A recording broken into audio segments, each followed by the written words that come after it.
एक बड़े से जंगल में पुष्पराज नाम का एक बड़ा स्मगलर हुआ करता था। उसके पास बहुत से लोग काम करते थे। वो लाल चंदन के पेड़ों को काटता था। उन्हें उसके पास मौजूद हाथी उठाकर ले जाते थे और उसके आदमी लॉरियों में लाल चंदन को चढ़ाते थे। वहाँ से लॉरी निकलते थे।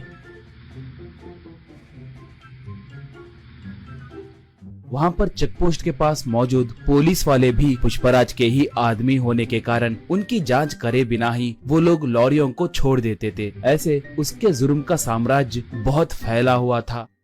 उसके पास गंगा नाम की एक हाथी थी। पुष्पराज को गंगा बहुत पसंद थी। उसे अच्छा खाना खिलाते हुए उसका बहुत ख्याल रखता था।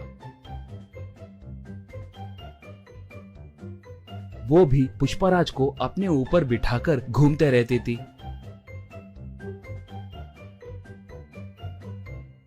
पुष्पराज आसपास के गांव में भी बहुत दान करता था।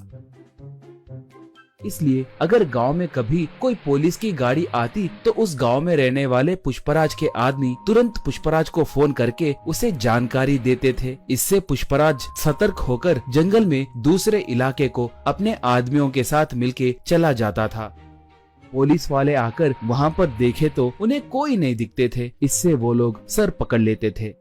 एक बार उस इलाके को एक नया एसपी आया। उसका नाम शेखावत था। वो बहुत बड़ा रिश्वतखोर और भ्रष्ट ऑफिसर था। वो बहुत बड़ा क्रूर और मूर्ख आदमी था। वो जैसे तैसे पुष्पराज को पकड़ने के लिए देख रहा था।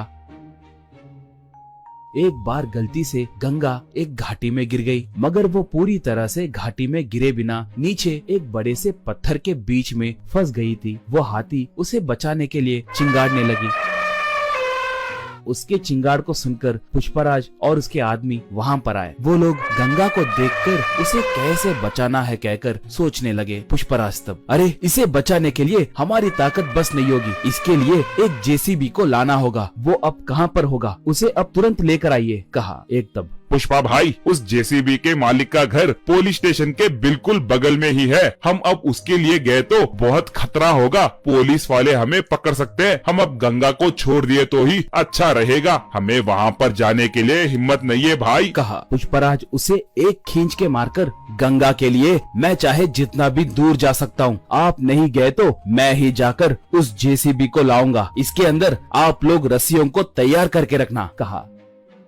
ऐसे वो बाइक को लेकर गांव में आया। उस जेसीबी वाले से पूछकर जेसीबी को लेकर निकला।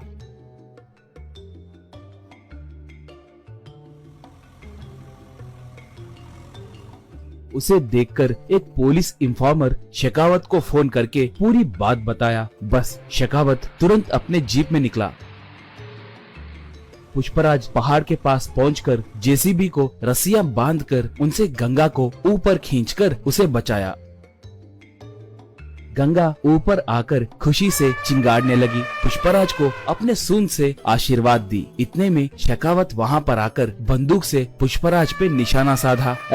शराफत से सरेंडर हो जाओ, वरना ये बुलेट तुम्हारे भेजे में घुसेगी, कहकर पुकारा। उसे देखकर पुष्पराज के आदमी मारे डर के वहाँ से भाग गए। पुष्पराज तब, मैं तुम्हारे बारे में बहुत कुछ सुना हूँ। तुम्हारे जैसे निठल्लों को मैंने बहुत देखा है। मैं तुम्हें सरेंडर हुआ तो भी तुम मुझ पर केस डालकर मुझे जेल में नहीं डालोगे कहकर मुझे अच्छे से पता है। मुझे एनकाउंटर करोगे कहकर मैं जानता हूँ, कहा। शेखावत तब, सही कहा, तुम बहुत समझदार हो। मैं तुम्हें एनकाउंटर करने के लिए ही आया हूँ। तुम्हें टपका दिए तो मुझे 10 करोड़ रुपए मिलेंगे। चुपचाप भगवान की याद करो, यही तुम्हारे आखिरी क्षण है, कहा। बस गंगा एकदम से उस पर वार की। सूंड से उसके हाथ में के बंदूक को दूर फेंक दी। उसे अपने सूंड से पकड़कर जमीन पे जोर से पटकी। बाद में उसे उसी घाटी में फेंक दी। इससे उसे छुटकारा मिला।